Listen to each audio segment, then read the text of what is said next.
Who are the top 5 contenders for the Hodge Trophy? I'm going to break it down for you. Who I think right now are the top 5 most likely wrestlers to win the Hodge Trophy. If you don't know, I love the Hodge Trophy. And it is college wrestling's version of the Heisman Trophy. It's given out to one wrestler every year, the most outstanding, most excellent wrestler. And normally there's a few factors that are generally required to win the Heisman Trophy. Got to be an NCAA champion. Most likely have to be an undefeated NCAA champion. And then on top of that, you have to be a dominant, undefeated NCAA champion if you want to guarantee you can win the Hodge Trophy. And you're going to be compared against other likely undefeated, likely dominant NCAA wrestlers. So it's extremely, extremely difficult to win. Last year, Aaron Brooks was the winner. He won his 4th NCAA title, had very good bonus numbers. The year before that, this maybe highlights how hard it is to win the Hodge Trophy because Yianni Diakomihalis in 2023 won his 4th NCAA title, and he did not win the Hodge. Mason Parris won it because Mason Parris was the most dominant wrestler that year. So it's not a Lifetime Achievement Award. It is who was the best that year. Without any further ado, here is the top 5 in my opinion. Starting number 5, Greg Kirkfleet of Penn State. Greg was a national champion, undefeated national champion, in fact, last year, and he was pretty dominant along the way. He had a 70% bonus rate. 40% of his matches were terminations, which means they were in with a fall or a tech fall. So pretty dominant for a big guy. And another factor here that is kind of going into my fake equation of my rationale is the likelihood that they're going to win an NCAA title. So I think the likelihood for Greg to win is pretty high. Wyatt Hendrickson looks to be maybe the number 2 contender. And the last time they wrestled, it was a pretty dominant win for Greg. Now, Wyatt was dealing with some health the last time they wrestled. Is he healthier? Now he's at Oklahoma State. Does that change things? I'm not sure. But you also have some real competition coming from Nick Feldman, who really kind of narrowed the gap as the season went on and almost pulled the upset last year at NCAAs, was in on a leg late. So that's why Greg is 5. He's not the most dominant guy, and as you'll see as we get into some of these others, it's going to be tough for him to win without some of these other guys falling off, unless, and I think it's a possibility, unless Greg picks up his bonus rate just a little bit. All right, on to number 4. This may be a surprise to some of you, because if you said this guy should be number 1, I wouldn't disagree.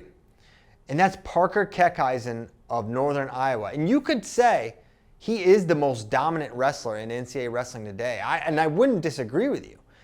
The problem is, or the reason he's not number 1 is because likelihood to win the weight simply matters. And by all accounts, Carter Starachi, Penn State's 4-time NCAA champion, is going to be moving up to 184.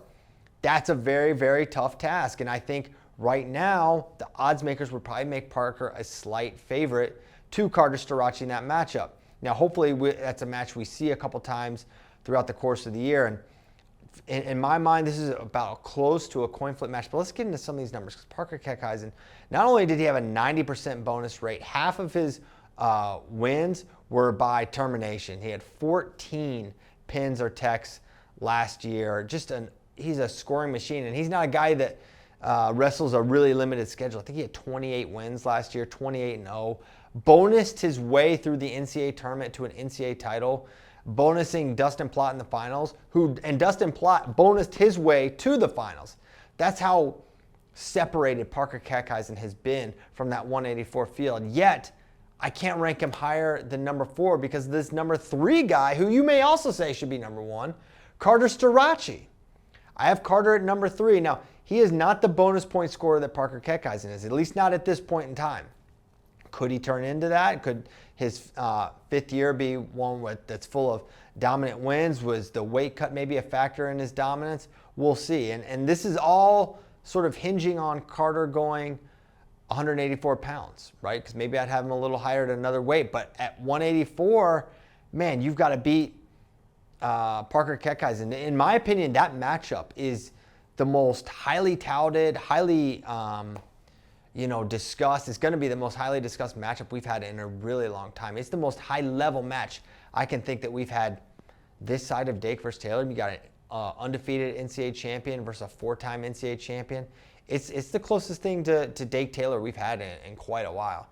And Carter, he's not the guy that he doesn't score at like a Jason Nolf or a David Taylor type of clip, but his bonus point is not insignificant. I mean, 64% is pretty high, 52% termination rate, relatively high. And you have to also factor in the sort of back, 20%, 25% of his season was him dealing with that injury. He had that knee injury, and he had to default out of Big Tens, and then he decisioned his way to an NCAA title, his 4th title. Now he's going for 5th. And like I said, it's not a lifetime achievement award. The voters don't care that this is your 5th NCAA title. They want to reward the most dominant wrestler. So for Carter to win, he's going to have to up his bonus game. But I will say this, if he wins his 5th and he's undefeated and he beats Parker Keckheisen and he maintains this bonus rate, that may be enough to tip him over the scales, even over a more dominant wrestler. That could be the case because quality of competition does matter as well. Let's go to number 2, Keegan Tool of Missouri. This guy, he had 3 pins and a tech at the NCAA tournament last year. That is pretty rarefied air, but he was only able to get 3rd place because of his epic showdown with David Carr, greatest rivalry in college wrestling in a really long time. And Carr got the last win, winning in the NCAA semifinal. And so Keegan wasn't able to win last year, but now David Carr is gone at 165, and now Keegan is moving up to 174 pounds. Now Keegan is another guy, honestly, I debated putting him number 1.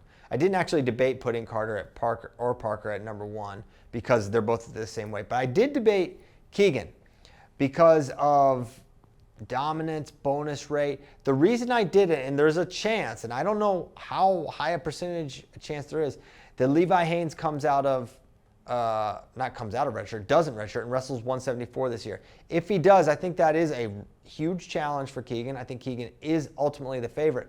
But as you're factoring in everything in the equation, likelihood of being an undefeated champion is kind of the first thing you look at, right? So if you got someone as great as Levi Haynes in the mix, it's a little different than Rocco Welsh. In my opinion, Levi's an undefeated NCAA champion. Rocco had a really solid true freshman year, and who knows what kind of development we see with him. But in my mind, Levi right now poses a bigger threat to Keegan than Rocco does. And my bet is that Levi redshirts right now. So with that in mind, I have Keegan a little bit higher, but that's why I have number 2 and not number 1 over his former teammate and friend, Mitchell Messenbrink. I think Mitchell Messenbrink is the most likely guy to win the Hodge Trophy this year. And I have some reasons behind that. If you watch Mitchell Messenbrink, you're probably not terribly surprised that I'm saying it. Maybe you are.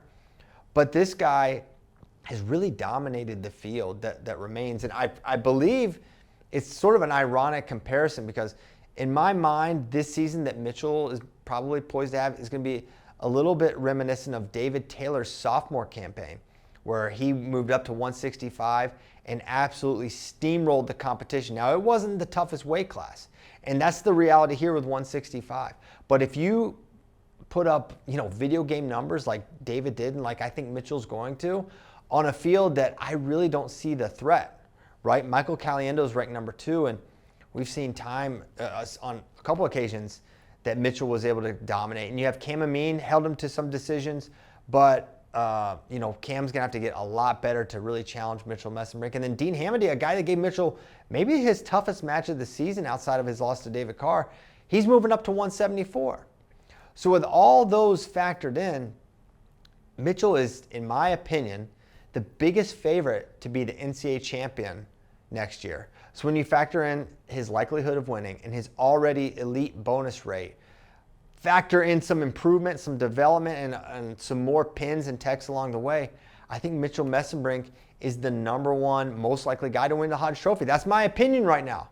But I want to know what you think. Who do you think is the most likely wrestler to win the Hodge Trophy? Of course, here at FloWrestling, we're going to be talking about this trophy all year long. We're going to have content, articles. We're going to talk about it on our podcast, FloWrestling Radio Live, start to finish throughout the year. It's September, August? We're already talking about it. Going to be a fun Hodge Trophy race to follow. Who do you think is going to win it this year?